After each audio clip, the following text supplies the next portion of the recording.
Hello and welcome back. I'm John Stark from MacMovieGuy.com, your favorite blind film critic, and we're celebrating the 25th anniversary of The Mummy. Probably one of the coolest things to happen with the lack of product hitting theaters are these re-releases. Getting to see big films on the screen again, re-releases, films are getting audio description that didn't have them before, so they can be re-released into theaters. And now we have The Mummy. I haven't seen this in years. This is a blast. It has audio description by Deluxe, uh, voiced by KG Tang, and yeah, the Mummy. This was like this took me back.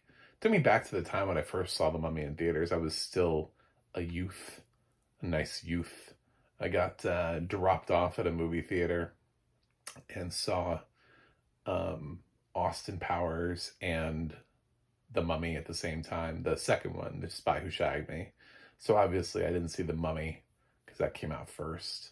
I didn't see it upon release, but I saw it when upon The Spy Who Shagged Me's release. I did a double feature that day, and I remember there being only like one other guy in the theater. That was it. Just two people, me and this dude who was like 8 rows in front of me. That was it. I was in the back of the theater. He was like 8 rows. When you're a when you're a kid, you sit in the back a lot of times. So we're cool, so we sit in the back. You're always told sit in the back of the bus, and you're cool if you can get a seat in the back of the bus. So you sit in the back of movie theaters. Never the best seat. Um, Stop that habit at a certain point, but the good thing is that you get to see like everyone else in the theater, so you get the wide view, so you know exactly how many other people are in the theater at the time. One was the answer to that question, but to be fair, it was like the movie had been out for like a month, so um but yeah, I did end up buying this, and I do currently own this on DVD, but sadly not all DVDs have audio description. But this is the 25th anniversary re-release. So Brendan Fraser, Rachel Weisz, John Hannah, ODed Fehr, Arnold Vosloo, all are on the big screen again. And you can catch them right now. I don't know how long these things ever stay out in the theaters, but now I think this and like Alien are out now. I don't know what's coming next, but we're celebrating the 25th anniversary of The Mummy. So I wonder if we'll celebrate in a month the 25th anniversary of Austin Powers' The Spy Who Shagged Me, which would just be a nice tie-in. But I think I'm going to probably end up reviewing all of the Mummy films just to get that on my channel. So look for Mummy Returns and The Tomb of the Dragon Emperor, which I actually have never seen. um, just like it came out and everybody was like, "Nah, don't see it. It's terrible." I was like, okay, well, I won't. I didn't prioritize it, and then I just ended up never seeing it. It's just weird. So, looking forward to doing that. But this one, it feels like one of those possible like legitimate. This could be a successor to Indiana Jones type of things. Like Brendan Fraser's Rick actually feels like the kind of character born of that ilk, who has enough swashbuckling action in him and enough wink and a nod humor to him, that they could have done something with this and they could have built a franchise. Instead, he just keeps kind of going after mummies, you know. But they could have actually taken the Mummy franchise and maybe had him go after all of the other Universal monsters, and this could have been a Universal Monster Hunter franchise. Instead, it's like three mummies, which is why the film franchise died early, a quick death. Is because people were like, I don't know, man. It was cool the first time, but the second time, the third time, I don't know.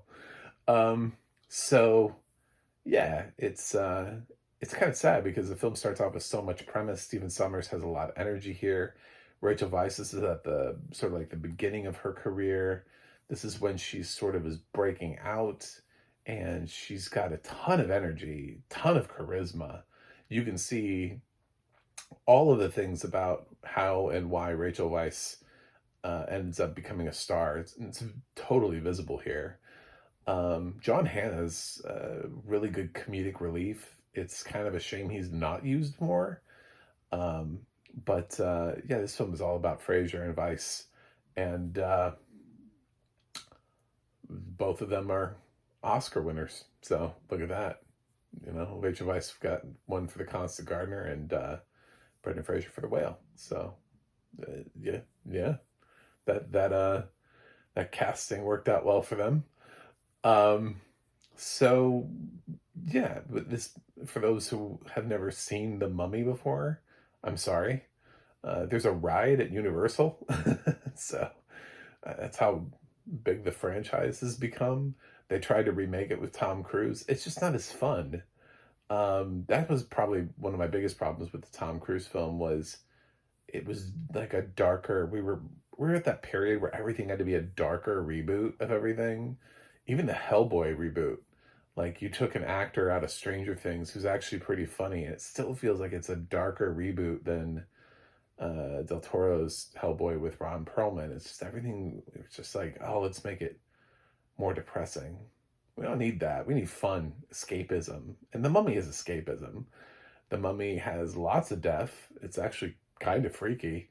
Um, it's really well described. Lots of people get their life sucked out of them, and the way that the mummy is described throughout the film is as being like partially formed and little scarabs moving underneath his skin. I kind of remember that. I was like, oh, the visually. I've maybe seen this film 3 times in my life, maybe probably 3 times. I wouldn't say more than that. This is not one of those. It's not a classic for me that I love to put on and watch over and over and over. So it has kind of gotten lost, but because of its age, I wouldn't say I haven't seen it 3 times before this. So that would probably be my guess. And there was enough imagery that was coming back to me. I kind of remember what Fraser and Weisz looked like, and John Hannah. I couldn't remember the rest of the characters, though. ODed Fehr is another one that I remembered. But yeah, there were a lot of like side characters that were also humans, not the mummy or Patricia Velasquez. Um, and I couldn't remember what they looked like. I was like, I don't even remember these side characters. There was like a British guy that was all like, for the king and queen, for the queen's army. I would have loved to go into battle. And I was like, I forgot you existed. I am so sorry, dude. You have made 0 impact on my life. As a character, as an actor, whoever you are, totally, totally forgot this dude was in the movie. Um, but for the stuff that's there, it's fun, it's interesting. The action is great. It still plays in 2024. This is a film that you could take your kids to. I don't think they're going to be like, this movie's old. um, I think it's fine. I think this plays the same way. You know, Raiders of the Lost Ark was made before I was born. And I wasn't like, this movie is old. So I think this movie is still hitting the right mark. So if you're looking for something to watch this summer because there isn't a lot, and The Mummy is playing in a theater near you, go see it. Encourage these re-releases. These re-releases are really awesome. Alien is out there, 45th. Alien's been re-released before though. Like, that's the thing. My friend. One of the guys at the dark room went and saw it, and he was really excited for Alien for the 45th. I was like, first of all, 45 is a weird year to celebrate, but he was really excited for it because now it has audio description, and I was like, yeah, that's cool. I'd seen Alien before because Alien's been re-released multiple times before. I remember the director's cut when it was released in like 2004. It actually sort of had like this big like theatrical release to it. And that's the version I have, I think, on DVD, is that version of it. That came out of that. So yeah, they've actually had like a full on, when no, I don't want to say nobody, when we really were not doing re-releases.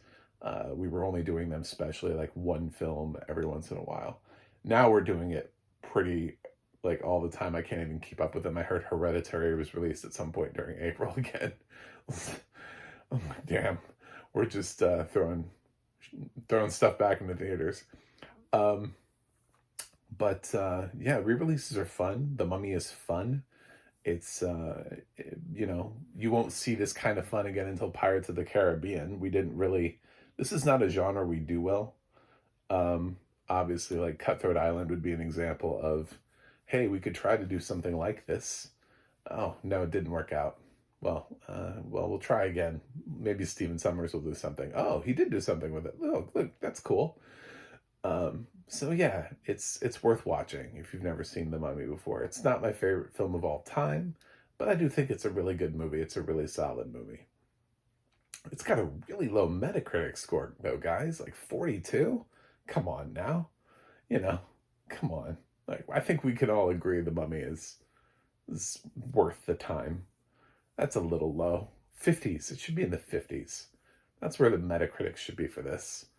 Um, but I was a little disappointed that critics are a little too hard on this film, because I think collectively as a people we've agreed that this movie is fun and worth the time. And to see it as like at like a 42 when I looked on IMDb, I was just like, that's a little low. Was it like Madam Web? You know, like come on.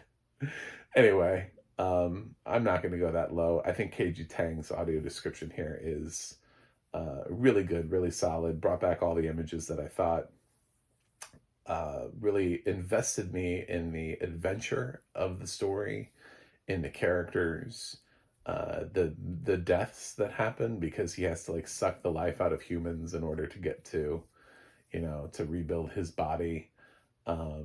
And all that stuff, and paying attention to scarabs and all the, there's some stuff that happens here. This is not a soft PG-13. This is a solid PG-13 film. It's not really an R, because it's not super gory. It's got some stuff in there that if you had a little kid and this was their first PG-13 movie, they might be bothered by it.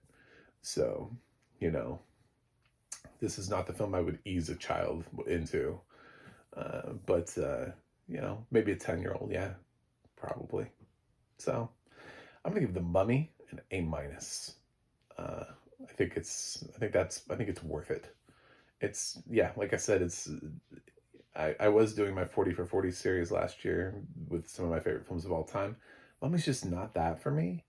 But it is a film that I recognize as being a really good film that I enjoy. I enjoy watching, and I think it was well made. I think Stephen Sommers did a really good job. The sequels, we'll talk about it, and reveal that a little bit more. So, but the first one's fire. So I guess check it out in theaters. You can check it out in theaters now.